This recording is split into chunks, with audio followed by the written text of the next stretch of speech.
referred to as solicitor and what's referred to in the state law as prosecuting attorney for the various cities throughout the state in the municipal courts. And in order to comply with this new state law, I've created this resolution, which is really a formality. The city has employed Attorney Josie Stevens as the solicitor for a long time, and nothing will actually change, but we will just be in compliance with the state law if we will pass this resolution. Basically, it states that we've used the city solicitor for many years, and that the state law now authorizes the governing authority of a municipality to create the office of prosecuting attorney. Now therefore be it resolved that the City of Clarkston, Georgia hereby creates such position, and the individual attorney who serves in such office will be referred to as city solicitor. Josephine Stevens is hereby appointed to serve as city solicitor for a term beginning on the date of the adoption of this resolution and continuing until the first meeting of the City Council, January 2013. Beginning January 2013, the city solicitor shall be appointed at the first City Council meeting of each year. The city manager is authorized to retain the services as needed of an attorney or attorneys in good standing with the state bar to serve as substitute city solicitor when the regular solicitor is disqualified from engaging in the prosecution of a particular case or is unable to perform the duties of said office due to illness or incapacity. Within 30 days of the effective date of this resolution, the city manager shall notify the prosecuting attorney's council of the state of Georgia of this appointment as required under Georgia law. And this will become effective immediately upon its adoption. I'd like to recommend we adopt the resolution. I need a second. I have a motion and a second. Any discussion? Seeing none, all in favor? All opposed? Motion carries. All right, thank you. All right, Mr. Gaines, you're going to be on the next on the agenda. We're going to move to the next agenda item, is planning and development, F8, which is a public hearing, amendment of a zoning conditions for 4312 and 4320 East Ponce Leon Avenue. Thank you, Mr. Mayor. Good evening. Good evening, Council. The item currently before you involves an amendment to a zoning condition. The aforementioned property, which is at the corner of East Ponce de Leon and West Smith Street, was rezoned in March of 2011. Part of that rezoning included 9 conditions. The 9th and final condition in that list was to construct sidewalk along the frontage of the property on the West Smith Street side. The applicant has requested an amendment to the list of conditions, specifically removal of that 9th condition. The applicant proposes to build a walkway from the corner at West Smith and East Ponce that leads directly to the front door of the nearest structure on the property. Part of the reasons, or there are 2 primary reasons for this. The first was to avoid destroying a tree. That sidewalk, if constructed as a condition, that tree would have to be removed, and building the sidewalk there would affect the critical root zone of that tree, which is why the tree would have to be removed. The other reason was, and the applicant will correct me if I've misstated this, but it's related to overall cost of the project, trying to keep down or limit the amount of impervious surface as part of the project. The applicant is here tonight and has some information that they would like to present to you to supplement what's already in your packet. And I will let them come forward at this time.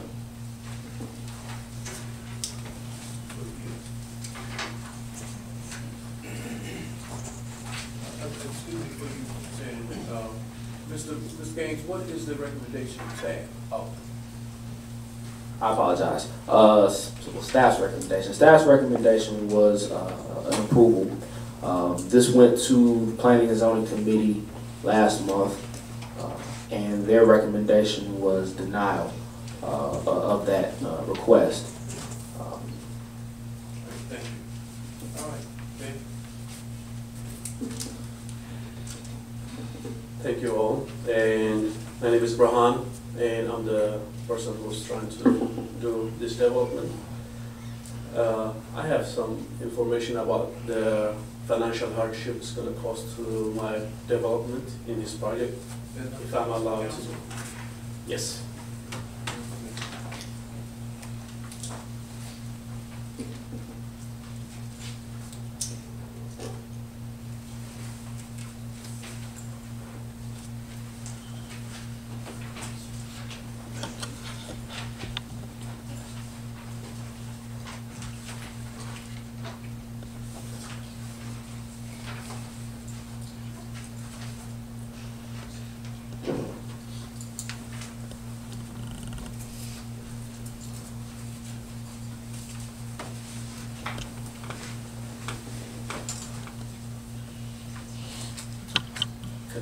Can I?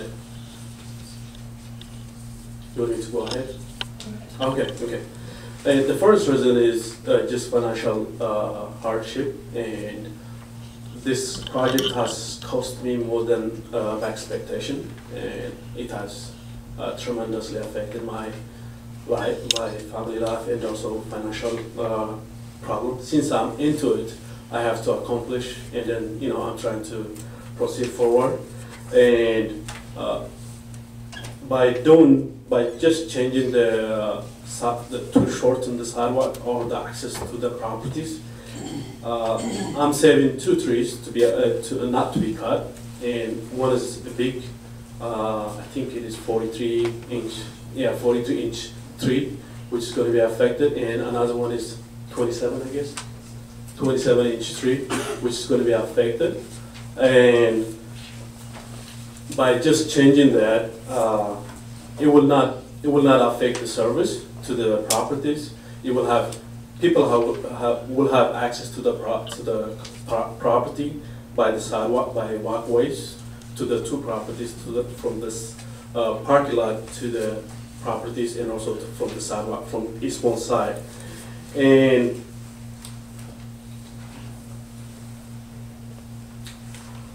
those are the 3 reasons actually. One is to save 2 trees, and the second was just, in addition to saving my money, it will serve, whatever is proposed or, originally requested to do in order to serve the community, to the businesses.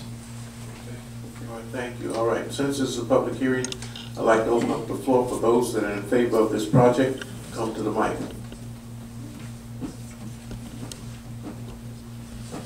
Seeing none, all that are opposed to this project, please come to the mic. Seeing none, okay, the floor is open for the council. Go ahead, Dean. I don't know where to start on this. This is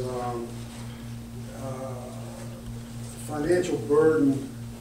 Apparently, is a request here that we alter our conditions that were put in place for him to subdivide the property to conduct business here. Excuse me. He wants to put in some type of restaurant or coffee shop in that house, and it shows on drawing existing sewer, but I don't think it's existing sewer. It's actually existing septic. Isn't that correct? Can I explain that on that one? You want to stay up because they might have. Okay. Yeah. Actually, because of this septic tank, it is served with septic. Actually, because of that, I cannot do any food service establishment at this time. I was trying to get waiver from the county.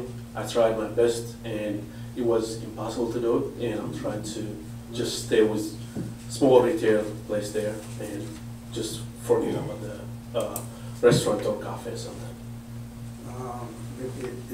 And this is just the first step. I mean, you really haven't gone anywhere with this project and this property yet. So I just see this as being the first cost overrun you're running into.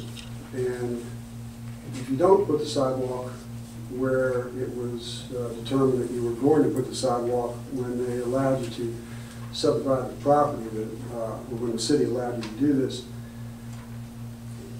If you don't put that sidewalk in, it's going to have to be put in there eventually, and it's going to be on the burden of the city and the other taxpayers to do this. And this was a condition for you to accept this burden. I don't want to recommend changing that original stipulation at all. If you need more money, then perhaps you would want to sell the third property that you subdivided out of this, and maybe that would fund your overall project on that front part of that property. Just a recommendation. But I don't want to alter the plan at all. I know that you're not exactly enhancing the health of that one tree that's covered by the English kudzu. That large, would you say it was 47-inch? 43. 43. Yeah, 43-inch tree is covered with ivy, English ivy. And a lot of those branches are, look like they're about to fall out of the tree anyway. That might be a public hazard. Anybody living down that street, if they're going to work one day and that tree's in the way, somebody's going to have to remove it so people can get out. And that other, you say 27-inch tree, the bigger it gets, the more it's going to break up our road there. There's going to be a lot of problems from that tree as well. Plus, it's perched over the top of your house. You might want to just remove that for the benefit of the safety of your building. So that's my observation. Okay, please, Warren. Let me ask you, I can see the importance of removing the hickory tree. That's a smaller one, the hickory tree. What would be difficult about building a boardwalk, a little bridge type of thing past the white oak tree? And I don't know that tree, we really ought to look and see if that tree is in bad shape, but what would be the problem with avoiding any damage to the root structure or to the pavement, simply by avoiding pavement and doing a boardwalk?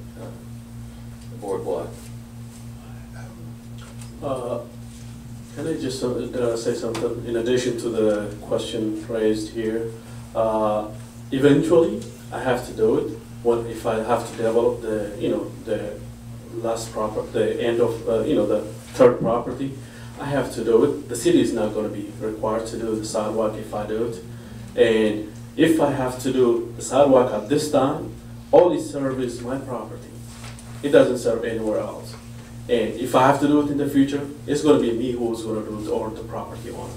I don't think it is the city who's doing it. And based on, for the question Mr. Harlock brought, financially it has to be, like, even to maintain the sidewalk there, the roots is going to affect the sidewalk. It's going to crack after a little while. And the contractor I'm talking to has recommended that, he's telling me that he cannot guarantee any cracks in the sidewalk, for the future.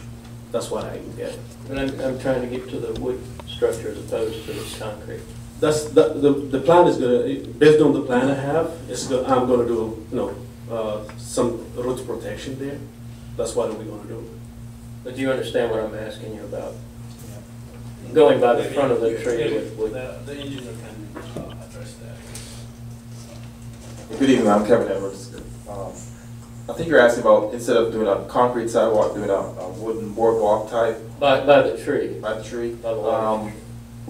That I wasn't aware if that was a allowable standard for the sidewalk along the street. So the design that we presented that to the city and Pond reviewed, it was to be a concrete sidewalk behind the curb. There are specifics in terms of landscape strip, 5-foot concrete sidewalk, and that was what we would have to do versus a wooden boardwalk type deal. That was the question. And then the ingress or egress that you have there already, I guess it's both, would that be paved or? So even though that's closer to the tree right now, how would that? I mean, the ingress egress right now, if you pave that, is going to be right up against the tree virtually. Yeah, what we did, we had within the construction drawings that went through the review process, we had had to create a process or detail to be reviewed and approved where, because there's the trees existing there, and there's gravel and driving over it, we ended up paving over roots.